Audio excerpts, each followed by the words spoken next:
현대의 빌리 그레함 빼놓고는 뭐 비교할 적수가 없을 만큼 엄청나게 많은 거리를 다니며 주의 복음을 전했습니다. 그런데 바울이 이것이 진짜 복음이라고 하고 전했던 메시지, 바울이 약을 팔려고 한 게 아니고 자기 자랑하려고 한 게 아니고 자기 지식에 따라 복음을 만들어낸 것이 아니라 자기들이 보고 듣고 전해 들은 것, 그리고 성령께서 깨닫게 하신 바 말하게 하심을 따라 말했던 그 바울의 설교가 성경에 고스란히 들어가 있다는 거예요. 그리고 바울이 전했던 편지가, 그리고 바울이 개척했던 그 교회들이 성경 속에 남아서 오늘날까지 전해 내려오고 있다는 거 아니에요? 이것이 바울이 받은 엄청나게 큰 복이라는 거예요. 그 누구도 이 바울만큼 오늘 우리에게 복음을 정확하게 전해준 사람도 드뭅니다. 저에게 바람이 있다면, 저에게도 소망이 있다면 좀 이래봤으면 좋겠어요.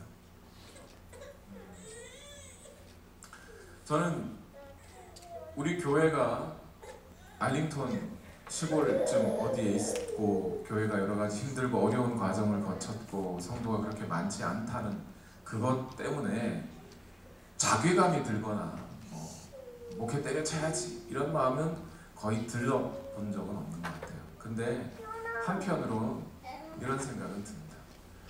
정말 나 자신이 복음에 충실한 목회자가 되고 입을 열어 전할 때마다 주 예수 그리스도께서 우리에게 주신, 또 우리에게 행해 주신 그 구원의 복음을 가급적이면 좀 더 많은 사람들에게, 그리고 좀 더 정확하게 알려줄 수 있는 목회자가 되었으면 좋겠다 하는 생각은 항상 갖고 있습니다. 그래서 우리 금요 예배 여러분 많이 초청해서 좀 데리고 좀 오세요. 그 얘기. 저도 최선을 다해서 복음을 있는 그대로 정말 듣고 구원받을 수 있는 그런 복음을 전하고자 애쓰겠습니다. 우리의 자랑이나 저의 개인적인 목회자로서의 영향력 이런 거는 사실 저는 별로 그런데 욕심이 별로 없습니다. 그것보다 저 유명해져가지고 막 바빠가지고요, 막 여기저기 다니면서 막 나도 모르게 원고도 준비 안 된 설교를 막 제끼고 막 이런 거 저는 원하지 않습니다. 그런데 그럼에도 불구하고 한 사람의 영혼이라도 더 믿고 구원받는 일들이 있었으면 좋겠습니다. 그래서 강단에서 가능하면 허튼 소리 하고 싶지가 않아요. 비교적 설교가 긴 편인데 허튼 소리 하지 않고 길었으면 좋겠어요. 그리고 가능하면 우리 교회에 오는 모든 성도님들이 그 가족 모두가 함께 예배에 나왔으면 참 좋겠습니다. 안 된다 생각하면 죽을 때까지 안 돼요. 그러나 오늘 우리가 복음을 통해서 듣게 되겠지만 복음의 능력을 오늘 우리가 믿는다면 저 돌 같은 마음 가졌던 유대인들도 믿고 회개하고 자유하다 못해 방탕했던 이방인들도 오늘 복음을 듣고 회개하고 수많은 사람이 앞으로 나왔다는 것, 그것이 바울이 지어내고 짜내고 철학적으로 말을 잘해서가 아니라 있는 그대로 예수 그리스도를 통해 전해 들었던 그 복음 그대로를 그냥 전했는데, 아니 뭐 책 수천 권 수백 권 읽어가지고 사람이 인격이 쌓여가지고 어떻게 그렇게 변해요? 그런데 단 한 번의 바울의 설교를 통해 그 수많은 사람들이 믿음으로 돌아오고 인생이 변화되는 역사가 있었다면 그건 바울의 능력이 아니고 복음 자체가 갖고 있는 능력이에요. 오늘 우리가 갖고 있는, 저와 여러분이 이미 갖고 있는 이 복음의 능력을 여러분이 믿으신다면 여러분의 가정이 구원받는 일은 삽시간에 순식간에 일어나는 일이에요. 우리가 못 믿는 거죠. 내가 못 믿어서 못 전하는 거죠. 내가 그 복음의 능력을 의심하기 때문에 또는 외면하고 있기 때문에 복음을 전하지 않았을 뿐이죠. 그 복음을 기다리고 있는 내 가족, 친척들, 친구들 돌아보면 수도 없이 많이 있습니다. 바울은 그러한 사람들을 하나도 놓치지 않았던 사람인 것 같아요. 가는 곳마다 예수 그리스도를 증거하고 복음을 전했습니다. 사도행전 13장 16절에서 20절 상반절까지의 말씀, 지난주 말씀 끝에 말씀을 드렸죠. 한번 읽어보기만 하겠습니다. 사도행전 13장 16절에서 20절 상반절 말씀 다 같이 읽겠습니다. 시작. 그래서 바울은 일어나서 손을 흔들고 말하였다. 이스라엘 동포 여러분, 그리고 하나님을 두려워하는 사람들이여, 내 말을 들으십시오. 이 백성 이스라엘의 하나님께서 우리 조상들을 택하셨습니다. 이 백성이 이집트 땅에서 나그네 생활을 하는 동안에 이 백성을 높여주시고 권능의 팔로 그들을 거기서 인도하여 내셨습니다. 광야에서는 40년 동안 그들에게 대하여 참아주시고 가나안 땅의 7 족속을 멸하셔서 그 땅을 그들에게 유업으로 주시고 약 450년 동안 차지하게 하셨습니다. 바울은 복음을 시작하면서 첫 번째 무엇으로 시작해요? 지난주 말미에 말씀을 드렸죠? 하나님의 주권으로 시작하였습니다. 동포들, 여기 바울이 시작하면서 이스라엘 동포 여러분, 그리고 하나님을 두려워하는 여러분, 이렇게 시작하죠.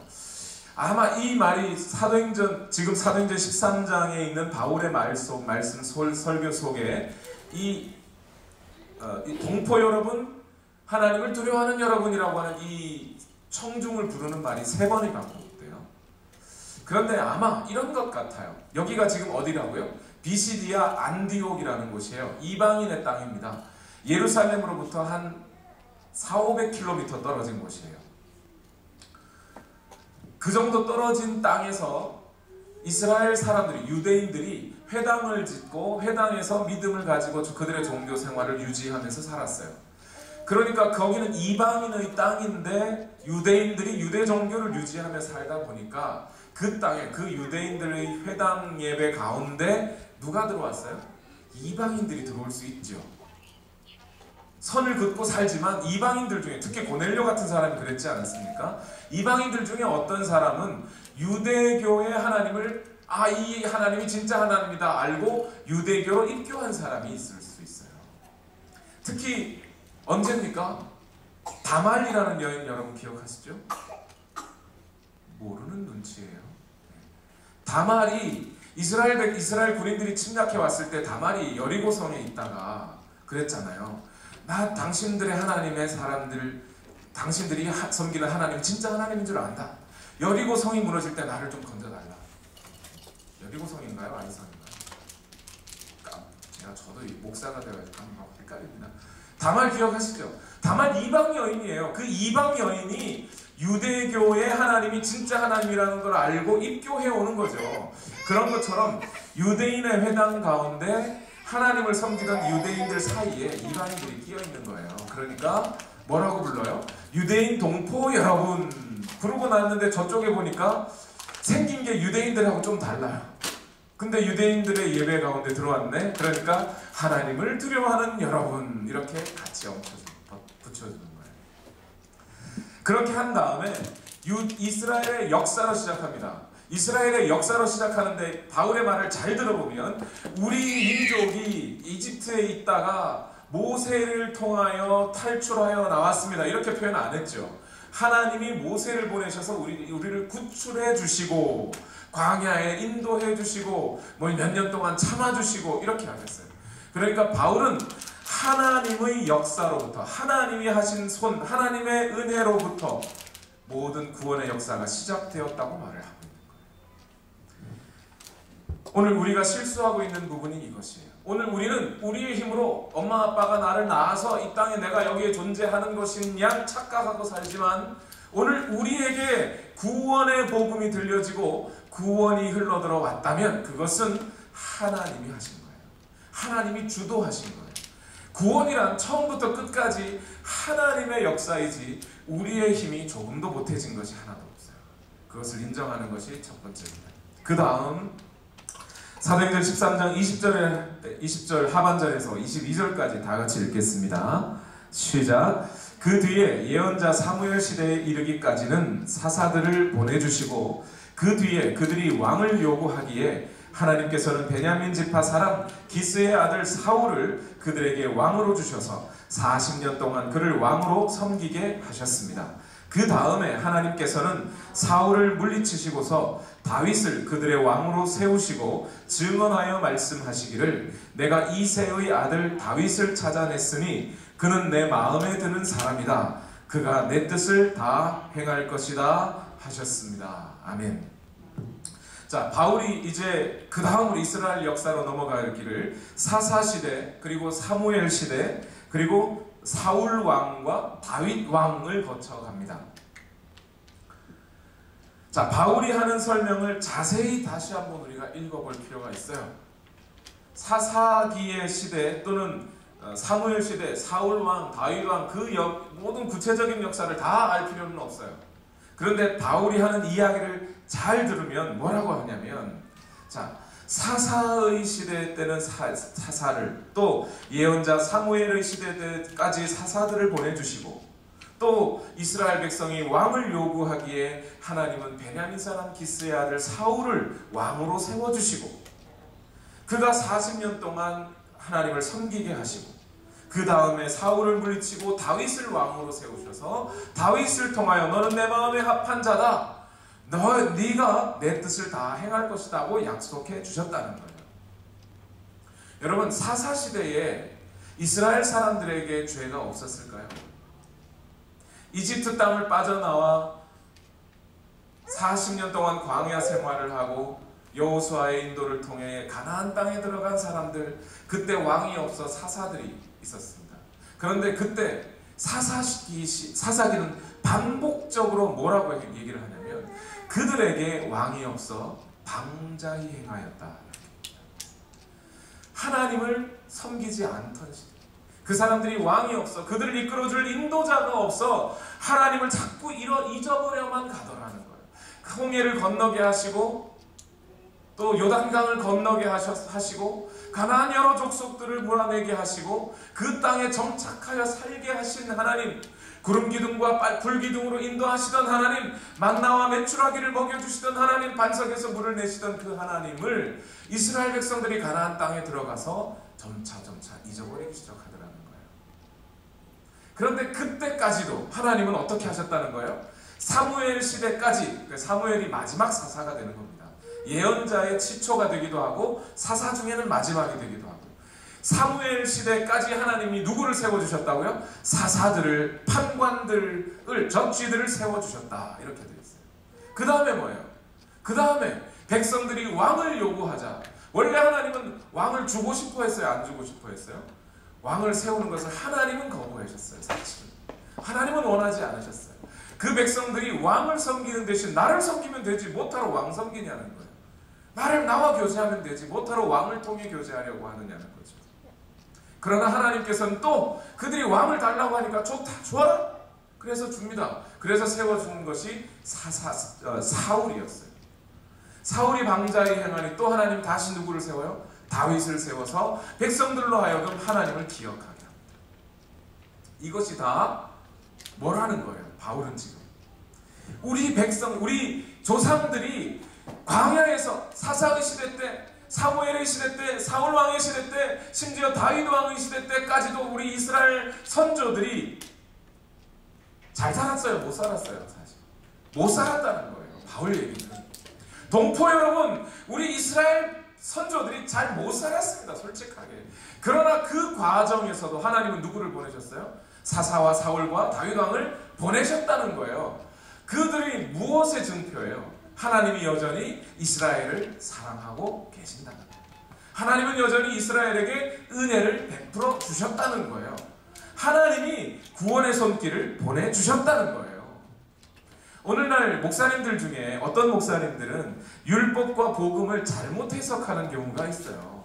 구약 성경은 율법의 하나님, 그래서 엄격하고 심판하고 잣대를 딱 대서 엄격한 규율로 다스리는 하나님, 신약의 하나님은 복음을 주시고 은혜를 베푸시고 구원하시고 용서하시는 하나님, 이렇게 딱 나누어서 설명해요. 그러면 듣기 좋죠. 뭔가 명쾌합니다. 근데 그렇지 않아요. 하나님은 처음부터 끝까지 은혜의 하나님이셨어요. 자, 요나를 한번 보세요. 요나를 통해서, 요나의 설교를 통해서 니느웨 백성들이 구원을 받긴 받았어요. 그런데 하나님이 요나에게 가서 전해라 한 말씀이 뭐였어요? 뭘 가서 전해라 했죠? 하나님의 뜻은 뭐예요? 하나님이 니느웨 백성에게 향한 하나님의 뜻은 뭡니까? 하나님은 니느웨 백성들이 지금 회개하고 돌아와 하나님의 구원을 맛보기를 원하고 계십니다.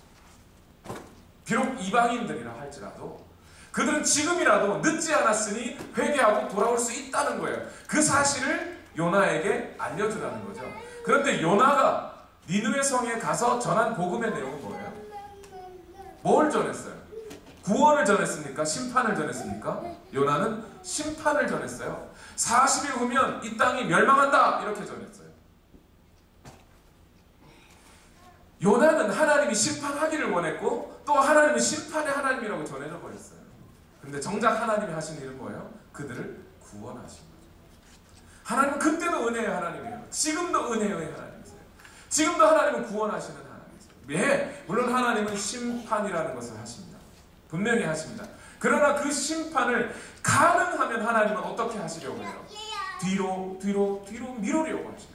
연장하려고 하셔요. 계속 참으려고 하셔요. 왜요? 왜 참으려고 하시는 거예요? 지금이라도 늦지 않았으니 죄를 짓고 있는 백성들이 하나님 앞에 돌아오기를 바라는 하나님의 사랑과 은혜 때문인 거예요. 구약은 율법이고 신약은 은혜고 아니에요. 구약부터 지금까지 계속 은혜예요. 하나님은 그렇게 은혜의 하나님이에요.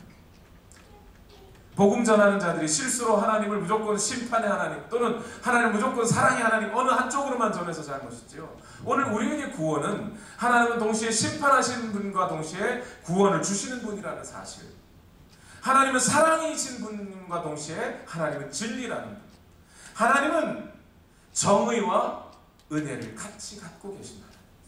그래서 우리에게 구원이 되시는 거죠. 바울은 구약시대에도 하나님은 여전히 은혜 베푸는 하나님이셨다는 사실, 그 하나님의 은혜에 반대로 대조하여 우리 조상들은 어땠다는 거예요? 죄지었다는 거예요. 오늘 여러분, 우리가 만약 그리스도인들 가운데 복음의 감격이나 구원의 기쁨이 어느 정도 사그라지고 멀어지신 분들이 있다면 여기로 되돌아가야 돼요. 내가 죽을 죄인이었다. 내가 죽을 죄인이었다는 것을 모르는 사람들, 내 죄가 얼마나 큰 죄였기에 예수 그리스도라는 분이 나에게 오셔서 나를 대신에 죽어주셔야 할 만큼 내 죄가 큰 죄였다는 사실을 인식하지 못할 때, 그걸 잊어버릴 때마다 우리는 하나님의 은혜도 잊어버려요. 그 하나님의 은혜를 잊어버리면서 우리 안에 구원의 기쁨이 사라집니다. 바울은 지금 이것을 다시 확인시켜줍니다. 하나님은 처음부터 우리의 구원의 창조자이시고 하나님은 처음부터 우리에게 은혜를 베푸신 하나님이셨고 우리는 처음부터 죄지었던 사람들이라는 사실, 이걸 잊지 말자는 거예요. 그 다음 이어서 갑니다. 사도행전 13장 23절 말씀에서 25절 말씀 다 같이 읽겠습니다. 시작. 하나님은 약속하신 대로 다윗의 후손 가운데서 구주를 세워 이스라엘에게 보내셨으니 그가 곧 예수입니다. 그가 오시기 전에 요한이 먼저 회개의 침례를 모든 이스라엘 백성에게 선포하였습니다. 요한이 자기의 달려갈 길을 거의 다 갔을 때에 말하기를 여러분은 나를 누구로 생각하십니까? 나는 그리스도가 아닙니다. 그는 내 뒤에 오실 터인데 나는 그의 신발을 끈을 풀어드릴 자격도 없는 사람입니다 하였습니다. 자, 23절 말씀을 보시면 23절에 이렇게 말합니다. 하나님은 약속하신 대로 다윗의 후손 가운데서 구주를 세워 이스라엘에게 보내셨으니 그가 곧 예수님입니다. 이렇게 얘기하죠. 다윗의 역사까지 쭉 오다 갑자기 다윗에서부터, 다윗 다음에 여러 왕들 많잖아요.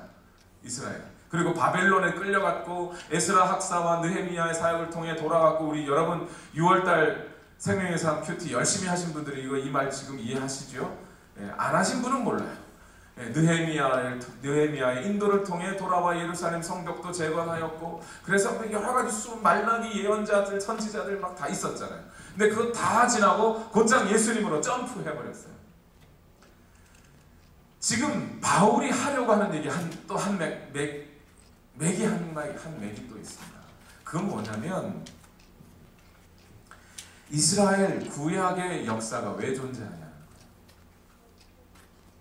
우리는 사실 이방인이기 때문에 이방인의 입장에서 유대 이스라엘의 역사하고 나하고 무슨 별 관계가 없어요. 구약 성경에 보면 막 이스라엘 선조들의 이름 막 쫙 나열해 있는 거, 이거 나하고 무슨 관계예요? 이스라엘 사람들이 읽으면 야, 우리 조상의 30대 40대 할아버지께서 느헤미야와 함께 예루살렘으로 돌아오셨구나, 이거 읽을 수 있겠지만 나하고 무슨 관계예요 사실, 그죠? 그런데 지금 유대인들에게 이스라엘 역사를 쫙 간략하게 소개하더니 갑자기 예수 그리스도의 이야기로 딱 넘어왔어요. 왜 그런 거예요? 왜 지금 이스라엘 역사를 지금 언급하고 이스라엘 역사가 과연 왜 존재하는 거예요? 이스라엘 역사, 아브라함에서부터 다윗, 그리고 그 이후의 선지자들의 삶에까지 이스라엘이라고 하는 나라와 그 민족을 하나님이 왜 주시고 그들을 왜 역사에 존재하게 하셨다는 거예요? 그들을 통해 예수 그리스도를 예비하시기 위하신 거예요. 지금 바울은 이스라엘 역사를 대충 이렇게 훑어가지고 여러분, 동포 여러분, 유대인 여러분 잘 사십시오 얘기하려는 게 아니에요. 예수 그리스도에 대한 얘기를 하려고 하는 거죠. 예수 그리스도가 어떻게 오셨냐면 우리 민족을 통해 오셨습니다. 우리 구약의 역사를 통해 오셨습니다. 그 얘기를 하려고 합니다. 그리고 그 예수 그리스도께서 오셨다는 거예요, 안 오셨다는 거예요? 지금 바울은 오셨어요, 안 오셨어요? 자신이 없으시죠. 오셨어요, 안 오셨어요? 오셨잖아요. 예수 그리스도가 오셨다. 이미 오시고 이미 죽으시고 부활하시고 승천 다 하셨어요. 성령이 오셨어요. 이미 바울이 설교하는 이미 때에. 그러니 예수님이 왔어요. 오셨으니 이스라엘 역사의 목적, 이스라엘이 존재하는 그 목적이 완성이 된 거예요, 안 된 거예요? 완성이 된 거죠. 무슨 말인지 모르시겠어요. 이 컵은 물을 담으려고 있는 거잖아요. 여기 물이 담겼습니다. 이 컵의 목적이 이루어졌어요, 안 이루어졌어요? 이루어졌어요. 이스라엘 역사가 예수 그리스도를 향하여 예수 그리스도의 오심을 준비하고 예수 그리스도의 오심을 예표하고 예수 그리스도의 오심을 예비하기 위하여 이스라엘 역사가 쭉 있었단 말이에요. 그런데 예수님이 와버렸네. 그러면 이스라엘 역사는 그 역사의 목적, 하나님의 목적이 이루어졌어요, 안 이루어졌어요? 이루어진 거예요. 그러면 말입니다. 그러면 지금 이 이야기를 듣고 있는 유대인들의 마음이 기분이 좋아요, 나빠요? 나쁘죠. 나쁜 거예요. 왜냐하면 자기는 그 예수님을 알아요, 몰라요? 지금 바울이 설교하는 그 바울의 설교를 듣고 있는 유대인들은 그 예수 그리스도를 만났어요, 못 만났어요? 못 만났거든요. 그런데 이스라엘 역사는 완성이 돼버렸네. 내가 더 이상 유대인이든 아니든 상관이 없게 돼버렸어요. 유대인이라고 하는 자부심과 자기들이 율법을 가졌다고 하는 그 자랑으로 살아온 유대인들의 자존심이 예수 그리스도의 오심으로 해서 완성이 돼버리니까 완전히 무너져 버렸어요. 기분 나쁜 거죠, 유대인들. 여러분, 구약 성경을 왜 읽는 거예요? 구약 성경이 왜 있는 거예요? 왜 신약과 구약이 함께 있어요? 신약만 있으면 되는데 구약이 왜 있는 거예요? 구약을 통해 누구를 보라고요? 예수를 보라고요. 예수 그리스도가 어떻게 오셨는지 그 역사를 보라고요. 그러면 신약 성경은요? 이제 누구를 봐야 돼요? 구약 성경은 누구를 보면서 쫓아왔어요? 십자가를 지시고 내 죄를 대신해 사해 주실 그 예수 그리스도의 오심을 보고 구약 성경, 구약의 역사가 쭉 쫓아왔어요. 이쪽인가? 이쪽인가? 이쪽이죠? 여러분 보시기에는 구약 성경이 이렇게 왔어요. 예수 그리스도께서 십자가에 달려 죽으셔서 딱 예수가 오셨네. 그 다음에 그러면 모든 인생이 끝날 줄 알았어요. 인류의 종말이 올 줄 알았어요. 근데 여전히 살아있네, 사람들이요. 그러면 이 신약 시대에 우리는 누구를 보면서 달려가는 거예요? 이제 또 예수님의 재림을 보면서 달려가는 거예요. 신약 성경이 존재하는, 오늘 신약의 역사가 존재하는 이유는 하나님이신 예수 그리스도께서 이 땅에 오셔서 여기에 만들어 놓으시고 시작해 놓으신, 완성은 되지는 않았지만 시작해 놓으신 그 하나님의 나라가 확장되어 이제 모든 하나님의 때가 차면 예수 그리스도께서 이 땅에 다시 오실 것을 바라보면서 우리는 존재하는 거예요. 이미 우리는 예수 그리스도의 백성, 예수 그리스도의 하나님의 종말의 나라의 백성이에요. 그 백성으로 사는데, 그러나 또 이것이 하나님의 나라가 완성된 건 아니에요. 그래서 마지막에 완성될 그날을 바라보면서 오늘 우리는 달려가는 겁니다. 그 구약과 신약은 그렇게 보죠. 그런데 구약 성경, 구약의 역사의 맨 마지막 사람이 한 명 있었으니 그 사람이 누구예요? 침례 요한이라는 사람. 요한이라는 사람은 예언자로서는 맨 마지막 사람이에요. 구약의 인물로서는 맨 마지막에 있는 사람이에요. 그래서 요한에 대해서 성경은 뭐라고 말해요? 어머니의 태로 난 자 중에는 가장 큰 자다. 이렇게 표현하죠. 그가, 바울이 지금 유대인들에게 침례 요한을 소개하는 이유가 있어요. 비록 이방인의 땅에 살고 있었지만 예수 그리스도가 오시기 이전에 예수 그리스도에 대해서 어렴풋이 들었을 가능성이 매우 높아요. 그런데 침례 요한에 대해서 사람들은 어사머사한 거예요. 이 사람이 진짜 메시아일까? 말라기서에 보면 요한에 대한 예언이 있긴 있거든요. 그래서 아마 이 사람이 그 사람일까 하는 요한에 대한, 저 사람을 어떻게 규정해야 되는가에 대한 유대인들의 생각이 있어요. 그래서 요한은 그리스도가 아니다. 왜 아니냐? 자기 입으로 먼저 얘기하지 않았냐? 요한 자기 입으로 나는 그리스도가 아니다. 내 뒤에 오실 분이 있는데 나는 그분의 신발끈을 풀지도 갑지도 묶지도 못할 그런 자격 없는 자이나 내 뒤에 오시는 그분이야말로 진정한 능력을 가지고 성령의 침례를 주실 분이다 라고 요한이 예수님을 소개했죠. 그 요한의 말을 인용해서 바울이 요한은 예수가 아니다. 요한은 그리스도가 아니다. 그리스도는 요한 다음에 오신 바로 그분이 진짜 그리스도시다 라고 소개하는 거예요. 자, 이제 사도행전 13장 26절에서 27절로 넘어갑니다. 다 같이 읽겠습니다. 시작.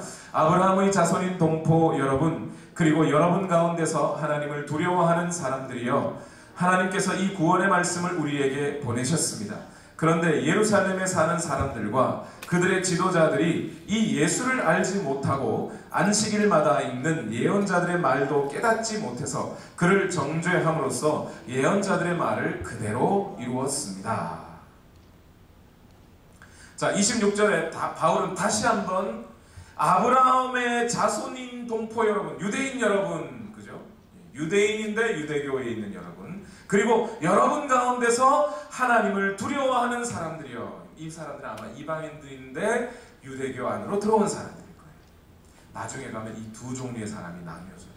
싸워요.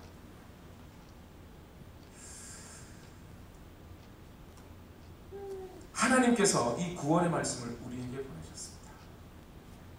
하나님께서 다윗에게 약속하셨다는 그것을 우리에게 보내주셨습니다. 이집트 땅에서 우리 선조들이 고생하고 살 때 하나님께서 모세 보내주시지 않았습니까? 광야에서 있을 때 만나와 메추라기 주시지 않았습니까? 사사 시대 때 사사들 주시지 않았습니까? 사무엘 보내시지 않았습니까? 왕 달라해서 왕 세워주시지 않았습니까? 그리고 다윗을 통해 약속하지 않았습니까? 그 약속이 오늘 어디에 이루어졌다고요? 오늘 우리에게 이루어졌습니다. 우리 하나님은 우리가 어떤 죄에 있든지 간에, 비록 우리가 자격이 있든지 없든지 하나님의 약속을 이해하고, 하나님과 내가 어떻게 감히 우리가 약속이라도 할 수 있는 존재가 됩니까? 그러나 하나님께서는 비록 우리가 죄악이 있든지 또는 의롭든지 어떠한 상황이 있든지 간에 하나님은 한 번 약속하신 것을 어기신 적이 없습니다. 하나님이 이스라엘을 구원하시고 그 이스라엘을 구원하시겠다고 약속하신 하나님은 시시때때로 구원의 손길을 보내주셨습니다. 은혜를 베풀어 주셨습니다. 그러나 그 은혜들은, 그 구원은 잠시 있다가 사라지는 인간적인 것이었을지 모르나 오늘 우리에게 주신 예수 그리스도, 이분은 진정한 하나님의 구원의 역사이십니다 하고 예수 그리스도를 소개해 주십니다. 그런데 이와 같이 매우 분명한 방식으로 예수님을 이 땅에 보내주셨는데 누구보다 먼저 예수님을 알아야 할 유대인들이 예수님을 알아봐요? 못 알아봐요? 못 알아보더라는 거예요. 바울은 지금 27절에 보면 예루살렘에 사는 사람들과 그들의 지도자들이 예수를 알지 못하고 이렇게 표현했어요. 근데 여러분, 예루살렘에 사는 사람들과 그들의 지도자들이 누구예요? 예루살렘에 어느 민족 사람이 살고 있어요 지금? 이 구절에 따르면 유대인들이 살고 있어요. 그리고 뭐라고 얘기하냐면 안식일마다 읽는 예언자들의 말도 깨닫지 못해서, 이렇게 되어 있죠. 여러분 지금 바울이 어디서 설교하고 있어요? 어디라고요? 지금 제가 설교 3번째 하고 있는데 어디요? 회당에서 설교를 하는데 먼저 회당장이 어떻게 했어요? 예배 시작하니까 바울 나오세요 이렇게 했어요? 그게 아니고 먼저 찬송하고 그 다음에 뭘 했어요? 성경에 있는 성경 구절을 2구절을 읽었어요. 읽고 난 다음에 바울씨 한번 우리 동포들에게 하실 말씀이 있으면 말씀 좀 해주십시오 이렇게 했단 말이에요. 이렇게 하신 분이 또 누가 있어요? 바울 말고 회당에서 말씀 전하신 분, 예수님, 벌써 답을 말해요. 바울 전에 예수님이 그랬잖아요. 누가복음 4장에 보면, 그죠? 예수님이 회당에 들어가셔요. 그리고 거기서 이미 회당장이 글을 읽습니다. 글을 읽고 예수님이 선지자 이사야의 글이 펴놓고 이 이사야의 글이 오늘 너에게 임하였다 이렇게 설교하신 적이 있어요. 그거와 똑같이 지금 바울이 하고 있는 거 아닙니까? 그러니까 유대인들은 예배가 형식이 어떠냐면 찬양 드리고, 그죠? 찬양 드린 다음에 성경을 읽습니다. 이스라엘 사람들에게 성경은 구약 성경이에요? 신약 성경이에요?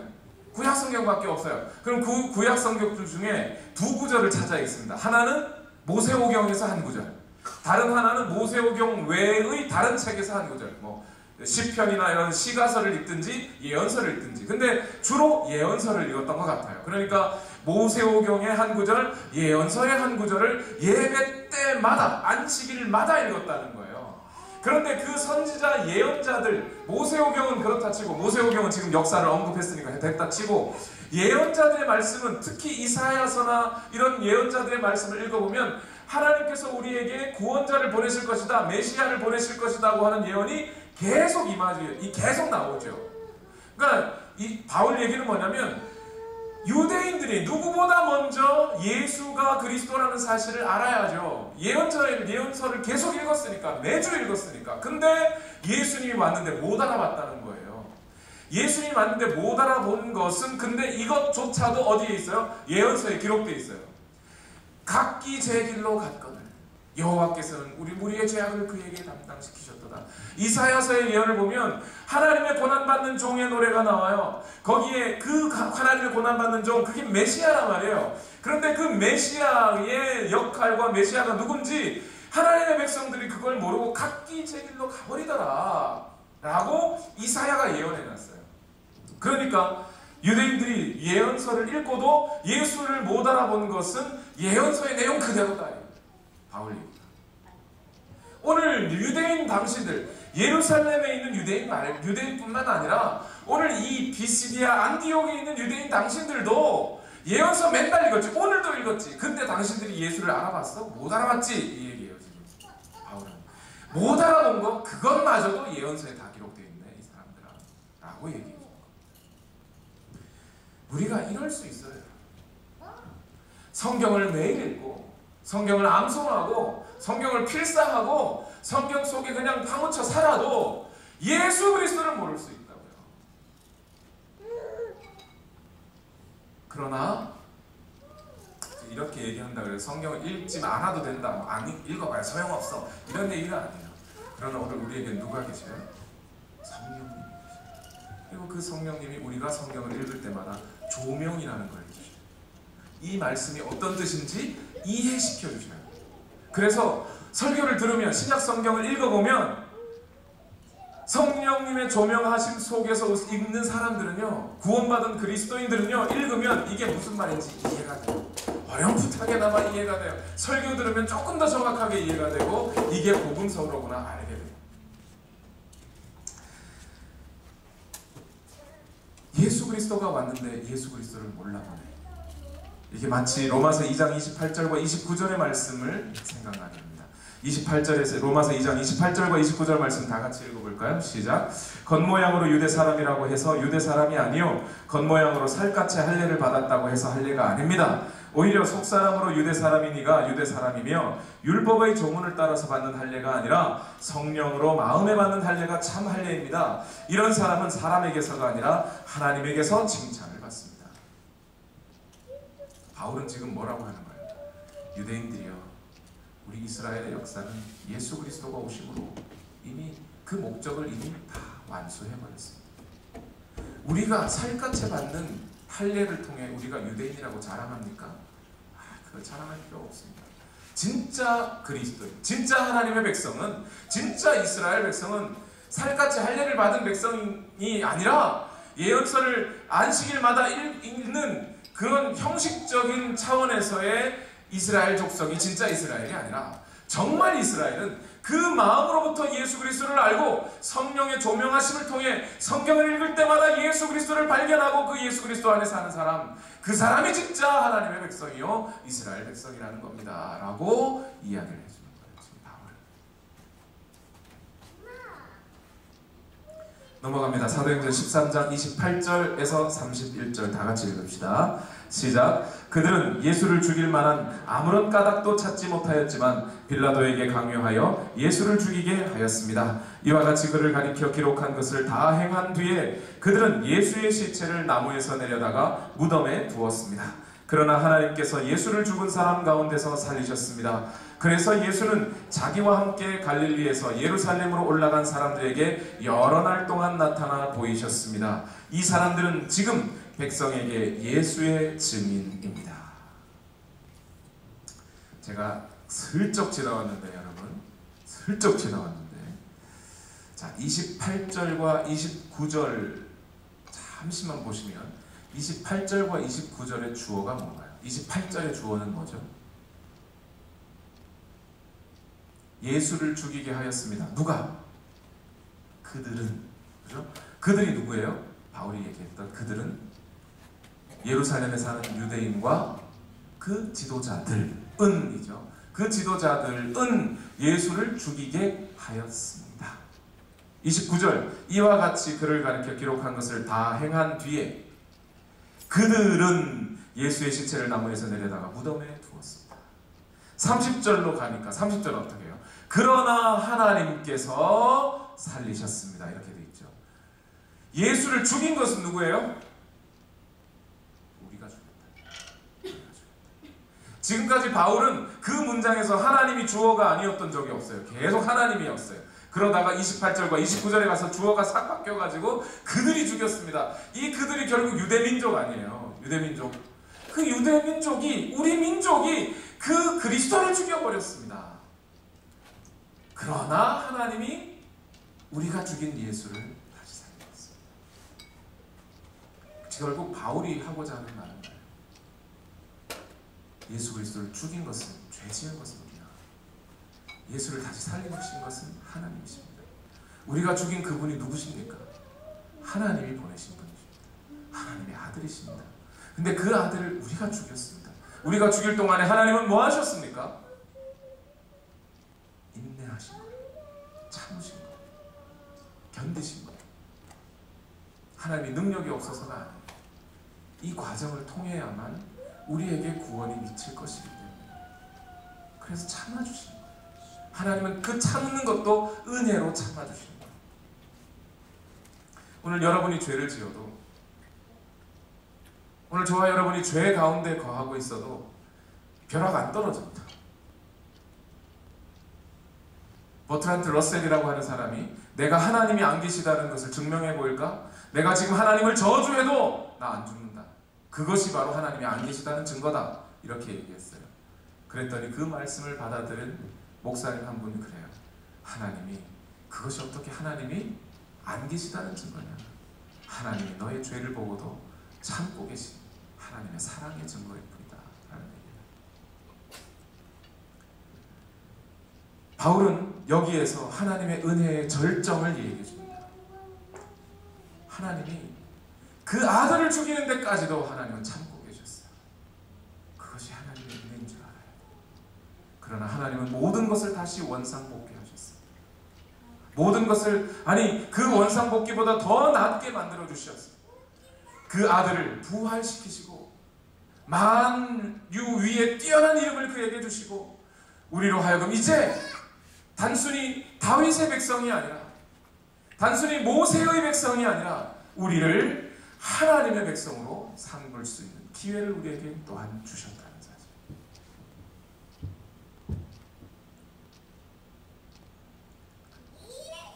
여기서 두 가지만 짚고 넘어가겠습니다.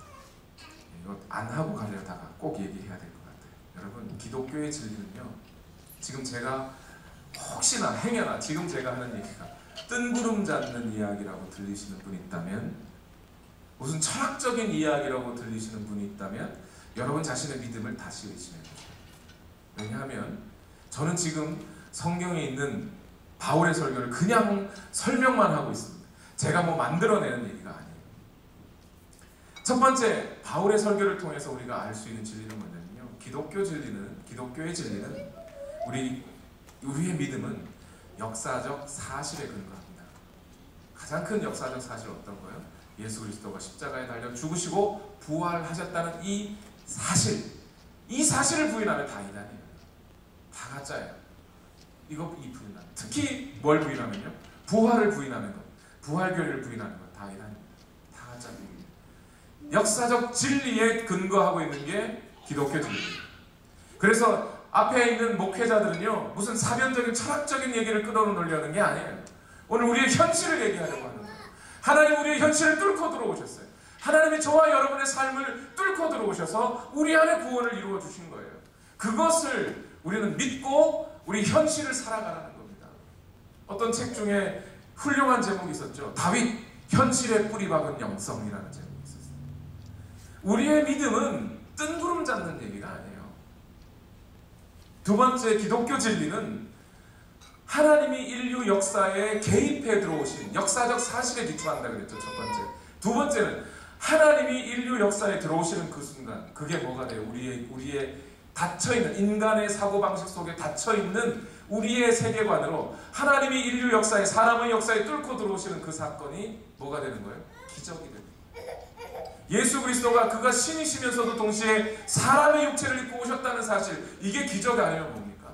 그가 십자가에 달려 죽으시고 3일 만에 부활하셨다는 것, 이게 기적이 아니면 뭡니까? 그래서 사단은 인류 역사를 통해서 이 지난 2000년의 역사 동안 기독교를 공격할 때 뭘 공격하냐면, 기독교 안에 기적이 없다고 자꾸 얘기하려고 해요. 심지어 기독교 안에 목사들, 심지어 교수들조차 성경 안에 기적 사건들을 제하려는 노력을 해왔어요. 대표적인 사람이 루돌프 풀트만이라는 사람이에요. 기적 사건을 제하고 성경을 읽어보자는 거예요. 그래서 거기에 대한 신앙인의 대답은 뭐냐면, 성경 안에서 기적 사건을 제하면 겉표지와 뒷표지만 남을 거다. 처음부터 끝까지가 다 기적이에요. 하나님께서 천지를 만드셨다는 거 기적 아닙니까? 그 아들 예수 그리스도가 이 땅에 다시 오시고 하나님의 나라를 완성해 갈 것이라는 거 기적 아닙니까? 그리고 나서 우리의 현실을 돌아봤더니 삶의 기적이 아닌 게 뭐가 있어요? 꼭 암병이 나아야만 그게 기적입니까? 오늘 우리가 약 한 방울 하나 먹으면 그 약이 어떻게 우리 병을 낫게 하죠? 약 먹으면 무조건 다 병 낫는 법이에요? 그 약이 살아있는 거예요? 유산균이면 살아있겠네. 타이레놀이 살아있습니까? 근데 어떻게 우리 몸속에 들어가면 열을 내리죠?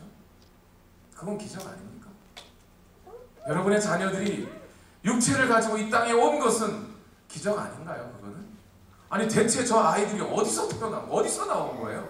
어떻게 말을 하며 그 영혼은 어떻게 생겨난 거예요? 그건 다 기적 아닙니까? 여러분, 기독교 신앙은 이 기적 위에 바탕하고 있는 거예요. 하나님께서 우리의 삶을 주관하고 계시다는 것, 인도하고 계시다는 것. 이 믿음 없으면 여러분, 이 믿음 같지 않는 우리의 믿음은 허사예요, 가짜예요. 오늘 하루 단 하루 여러분이 어떻게 죽지 않고 지금 살아있습니까? 여러분의 심장이 어떻게 지금 벌렁벌렁거리면서 살아가고 있으세요? 하나님이 살게 하신 것 아닙니까? 단 한 마리의 새라도 하나님의 허락 없이 땅에 떨어지지 않는 법이에요. 그게 하나님의 기적이에요. 사도행전 13장 32절에서 37절 말씀까지 읽고 끝내겠습니다. 읽어보겠습니다. 시작. 우리는 하나님께서 조상들에게 하신 그 약속을 여러분에게 기쁜 소식으로 전합니다. 하나님께서 예수를 일으키셔서 조상들의 후손인 우리에게 그 약속을 이루어 주셨습니다. 시편 둘째 편에 기록한 바 너는 내 아들이다 오늘 내가 너를 낳았다 한 것과 같습니다. 하나님께서 그를 죽은 사람들 가운데서 살리시고 다시는 썩지 않게 하셨는데 이렇게 미리 말씀하셨습니다. 다윗에게 약속한 거룩하고 확실한 복을 내가 너희에게 주겠다. 그러므로 다른 시편에서는 또 이렇게 말씀하셨습니다. 주님께서는 주님의 거룩한 분이 썩지 않게 하실 것이다. 다윗은 사는 동안 하나님의 뜻을 받들어 섬기고 잠들어서 조상들 곁에 묻혀 썩고 말았습니다. 그러나 하나님께서 살리신 분은 썩지 않으셨습니다. 지금 바울은 무슨 얘기를 하냐면 예수 그리스도께서는 하나님이 보내신 분이 맞다. 왜 맞느냐? 이걸 증명하는 거예요. 어떻게 증명하냐면 구약 성경에 오늘날 내가 너를 낳았다, 너를 썩지 않게 하겠다라고 하는 이 말을 유대인들은 여기서 나오는 너가 누구냐는 거예요. 오늘날 내가 너를 낳았다, 내가 너를 썩지 않게 하겠다. 이게 누구를 가리키는 말이라고 생각했냐면 유대인들은 다윗을 가리키는 말이라고 생각했다는 거예요. 그래서 근데 바울이 얘기하는 겁니다. 다윗 죽었어요? 안 죽었어요? 죽었어요. 썩었어요? 안 썩었어요? 썩었어요. 그러면 오늘날 내가 너를 낳았다, 너를 썩지 않게 하겠다고 하는 이 시편의 말씀이 다윗에게 한 말씀이에요? 아니에요? 아니라는 겁니다. 아니고 누구에게 하신 말씀이요? 예수 그리스도에게 하신 말씀이라는 거예요. 예수 그리스도는 죽으신 후에 3일 후에 부활하셨지 않느냐는 거예요. 그의 육체를 오늘 우리가 보고 만지고 받지 않느냐, 그 우리가 증인이라는 거예요. 그의 육체가 썩지 않았으니 오늘날 내가 너를 낳았다, 너의 육체를 썩지 않게 하겠다고 하는 이 말씀은 누구에게 하신 말씀이다? 예수 그리스도에게 하신 말씀이다 라는 얘기를 알려주는 겁니다. 특히 시편 16편 10절에 주님께서 나를 보호하셔서 죽음의 세력이 나의 생명을 삼키지 못하게 하실 것이며 주님의 거룩한 자를 죽음의 세계에 버리지 않으실 것이기 때문입니다. 이렇게 했어요. 다윗은 이 시편을 적으면서 하나님이 나를 죽지 않게 하실 것이라는 말을 누구에게 적용해요? 자기에게 적용해요. 물론 다윗 나중에 부활할 겁니다. 그래서 이 말이 틀린 말은 아니에요. 그러나 바울이 하고 있는 얘기는 다윗도 죽고 썩었다. 다 그렇게 죽고 썩는다. 너도 나도 그렇게 될 것이다. 그러나 누구는? 예수 그리스도는 그렇게 되지 않으셨다. 이거 안 하고 넘어갈 수 없네요. 38절 39절 다 같이 읽어봅시다. 여기가 핵심입니다. 이게 결국 바울은 이 얘기를 하려고 지금까지 왔습니다. 다 같이 읽습니다. 시작. 그러므로 동포 여러분, 바로 이 예수로 말미암아 여러분에게 죄 용서가 된다는 것을 알아야 합니다. 여러분이 모세의 율법으로는 의롭게 될 수 없던 그 모든 일에서 풀려납니다. 믿는 사람은 누구나 다 예수 안에서 의롭게 됩니다. 40절 41절 다 같이 읽습니다. 시작. 그러므로 예언서에서 말한 일이 여러분에게 일어나지 않도록 조심하십시오. 이렇게 말하였습니다. 보아라, 너희 비웃는 자들아, 놀라고 망하여라. 내가 너희 시대에 한 가지 일을 할 터인데 그 일을 누가 너희에게 말하여 줄지라도 너희는 도무지 믿지 않을 것이다. 바울은요, 사람들의 비위를 맞추기 위해서 설교하지 않습니다. 설교 끝나고 적용하실 때 여기 앉아계신 모든 우리 그리스도인 여러분 앞으로 잘 먹고 잘 사시길 바랍니다. 이런 식으로 끝나지 않아요. 바울 여기서 안 믿습니까? 지금 내가 전하는 이 말을 안 믿습니까? 경고하는데 예언서의 말씀이 당신에게 이루어질 수 있습니다. 예언서에 뭐라고 그랬습니까? 비웃는 자들아 놀라고 망해라 그랬습니다. 여러분 믿지 않는다면, 오늘 지금 내가 전한 이 복음을 믿지 않는다면 여러분 망하게 됩니다 라고 얘기하는 거예요. 눈치 보지 않아요. 그런데 바울이 눈치 보지 않는, 바울이 갖고 있는 이 권위는 어디서 나온 거예요? 바울의 땡깡이에요? 바울의 똥꼬집이에요? 아니요. 바울이 갖고 있는 복음이에요. 예수 그리스도 안에 있는 자라야 의롭다고 인정을 받을 것이요, 예수 그리스도를 통하여야만 죄사함을, 죄 용서를 받는다는 이 사실, 이거는 누가 뭐라 그래도 변하지 않는 불변의 진리이기 때문에 이 사실 앞에 안 믿으면 당신이 멸망이라고. 오늘 내 경고를 듣는 당신이 율법을 통해 우리가 의롭게 되는 게 아니라고 하는 이 얘기를 유대인이 들으면 얼마나 기분 나빠요. 그러나 이 지금 기분 나쁘고 말지, 이거 안 믿으면 당신 영원토록 멸망입니다 라고 바울이 얘기해 주는 거예요. 이거 믿으라는 거예요. 예수 그리스도 안에 있는 자가 죄의 용서함을 받고 예수 그리스도 안에 있는 자가 의롭다고 인정함을 받게 될 것이라는 것. 이것이 바울의 설교의 가장 큰 주제요. 오늘 하려고 했던 말의 목적입니다.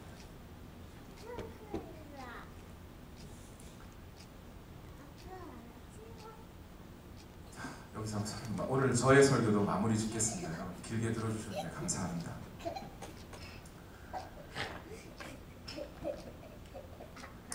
마지막으로 이 말씀을 드리고 끝을 내죠. 오늘 설교 바울의 설교를 쭉 다 읽었습니다. 긴 설교였는데 이 말씀을 다 읽고 나니까 누구 설교하고 상당히 비슷해요. 누구 설교하고 비슷하죠? 이스라엘의 역사를 쫙 훑어서 오늘 예수 그리스도가 왔다. 죄 회개하고 죄사함을 받아라. 사람들이 막 울고불고 나왔던 그 설교가 있어요. 우리 이미 공부했습니다. 사람들이 성령 받은 사람들이 기도하고 말씀 전하고 막 이러니까 사람들이 쟤들 술 취했나? 아니요, 우리는 술 취한 게 아니요 하면서 복음을 막 전했던 사람이 한 명 있죠. 사도행전 1장에 누구죠? 그 사람 맞아요. 그 사람 베드로의 설교하고 너무 비슷하죠. 자, 바울은 어디서 이 설교를 들었을까요? 바울이 베드로한테 이 설교를 하라고 배웠을까요? 아니에요. 물론 바울이 전혀 예수님의 제자들과 교제가 없었던 건 아닙니다. 그러나 갈라디아서에 보면 바울이 그런 얘기를 해요. 내가 다메섹 도상에서 예수 그리스도를 만났지만 그러나 곧장 나는 내 고향으로 돌아왔다. 예수님의 제자들도 보지 않았다. 나중에서야 어떻게 만났다 뭐 그런 얘기를 합니다. 갈라디아서에서. 베드로하고 바울이 짜맞춘 게 아니에요. 베드로와 바울은 성장 배경부터 다르잖아요. 살아왔던 장소도 다르잖아요. 나이도 달라요. 직업도 달라요. 그런데 이 사람들이 복음을 전하다 보니 성령이 말하게 하심을 따라 말을 하는데 똑같아요. 같은 얘기를 계속 하는 거예요. 왜 그럴까요? 그 두 사람은 한 성령님을 섬겼기 때문에, 한 성령님이 전하게 하신 말씀을 전했기 때문에 그래요. 여러분, 미국에 오면 복음이 달라집니까? 저 아프리카에 가면 복음이 달라집니까? 아프리카에서 전해야 할 복음과 미국과 한국에 전해야 할 복음이 다른 겁니까? 한국의 상황이 기독교가 성장할 때와 기독교가 타락할 때가 다른 겁니까? 복음이 달라지는 거예요? 아니에요. 복음을 전하는 사람은 성별이 다르고 나이가 다르고 직업이 다르고 전하는 장소가 다르고 상황이 다를 수 있을지 몰라도 그 복음의 핵심은 변하지 않는 거예요. 오직 예수 그리스도 한 분만 있습니다. 제가 오늘 여기에서 바울의 설교를 가지고 2000년 전에 비시디아 안디옥에서 전했던 바울의 설교, 여러분 이 바울의 설교를 꼭 기억하시기 바랍니다. 성경 안에 바울의 설교가 처음부터 마지막까지 한편으로 온전히 딱 들어가 있는 바울의 설교는 여기밖에 없어요. 나머지는 중간에 잘렸거나 단편적이거나 처음부터 끝까지 다 있어요. 그리고 거의 반복적이에요. 아마 바울은 이 설교를, 이 복음의 내용을 계속 반복적으로 전했던 것 같아요. 오늘의 핵심은 뭐예요? 예수 그리스도 안에 있어야만 의롭다 하심을 받고 예수 그리스도 안에 있어야만 죄사함을 받는다. 오늘 여러분 자신을 한번 살펴보십시오. 저는 오늘 여러분과 함께 기도하면서 이 찬양을 들었으면 좋겠습니다. 여러분, 오늘 금요 예배가 끝나고 우리 찬양하고 기도할 때 전 여러분들이 기도를 좀 더 오래 하셨으면 좋겠어요. 좀 더 진심으로 하셨으면 좋겠어요. 예배 전에 기도할 시간이 없어서 못하신 분들은 좀 더 하십시오. 예배 전에 기도하는 것을 더 바랐지만 그러지 못하셨다면 지금이라도 하십시오. 그러면서 무엇을 물어보셔야 되냐면 오늘 이 찬송가의 가사를 물어보셔야 됩니다. 예수 십자가에 흘린 피로써 그대는 씻기어 있는가? 더러운 죄 희게 하는 능력을 그대는 참 의지하고 있는가? 주 예수와 밤낮으로 늘 함께 행동하는가? 아무 때나 어디서나 십자가 붙들고 있는가? 주님 예수 다시 올 때 영접할 예복이 있는가? 그대 몸은 거룩한 천국에 들어갈 준비되어 있는가? 이 1절에서 3절까지 질문은 똑같은 질문이에요. 이게 뭐 믿음이 큰 사람, 높은 사람, 어린 사람의 얘기가 아니라 다 똑같은 질문이에요. 예수 그리스도 안에 있느냐를 묻는 거예요. 똑같은 질문, 다른 질문이야. 우리 찬양을 드리십시다.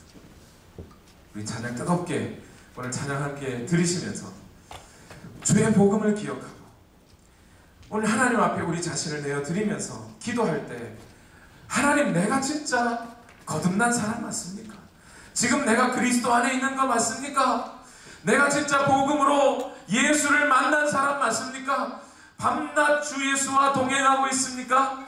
아무 때나 어디서나 십자가 붙들고 있습니까? 더러운 죄, 희귀하는 능력을 진짜 의지하고 있는 겁니까? 오늘 내가 하나님의 나라에 들어갈 준비가 되어 있는 것입니까? 그 보혈의 능력이 나를 씻기신 것이 맞습니까? 질문하면서 내가 지금 이렇게 기도하고 하나님 앞에 나와 있다는 이 사실을 감사하면서 오늘 찬양하고 기도하기 바랍니다. 예수 십자가에 흘린 피로서 우리 힘차게 찬양하겠습니다. 우리 힘차게 박수하며 예수 십자가에 흘린 피로서, 예수 십자가에 흘린 피로서 그대는 씻기어 있는가? 더러운 죄 희게 하는 능력을 그대는 참 의지하는가? 예수의 보혈로 그대는 씻기어 있는가? 마음속에 여러 가지 죄악이 깨끗이 씻기어 주 예수와 밤낮으로 늘 함께 그대는 행동을 하는가? 아무 때나 어디서나 그대 십자가 붙들고 있는가? 아멘. 예수의 보혈로 그대는 씻기어 있는가? 마음속에 여러 가지 죄악이 깨끗이 씻기어 있는가? 주님 예수 다시 올 때 그대는 영접할 예복이 있는가? 그대 몸은 거룩한 곳 천국에 들어갈 준비가 됐는가? 예수의 보혈로 그대는 씻기어 있는가? 우리 힘차게 박수하며 마음속에 여러 가지 죄악이 깨끗이 씻기어 있는 모든 죄에 더러워진 예복을 주 앞에 지금 다 벗어서 샘물같이 솟아나는 보혈 눈보다 지금 우리는 은혜 받을 때입니다. 예수의 보혈로 주의 구원을 얻을 때가 지금입니다. 오늘 우리는 주 예수 그리스도 앞에 더 나아갑니다. 우리 1절 다시 한번 힘차게 예수 십자가에 흘린 피로 그대는 씻기어 있는가? 더러운 죄이게 하는 능력 그대는 참 의지하는가? 예수의 보혈로 그대는 씻기어 있는가? 마음속에 여러 가지 죄악이 깨끗이 씻기어 있는 예수의 보혈로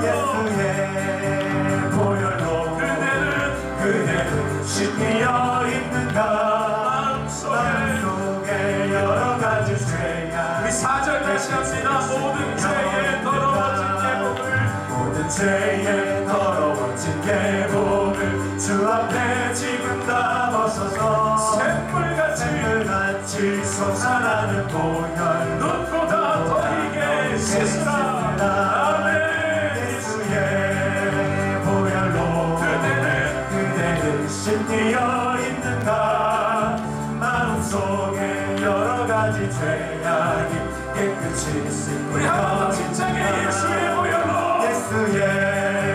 보혈로 그대는 씻기어 있는가? 마음속에 여러 가지 죄악이 깨끗이 씻기어 마음속에 여러 가지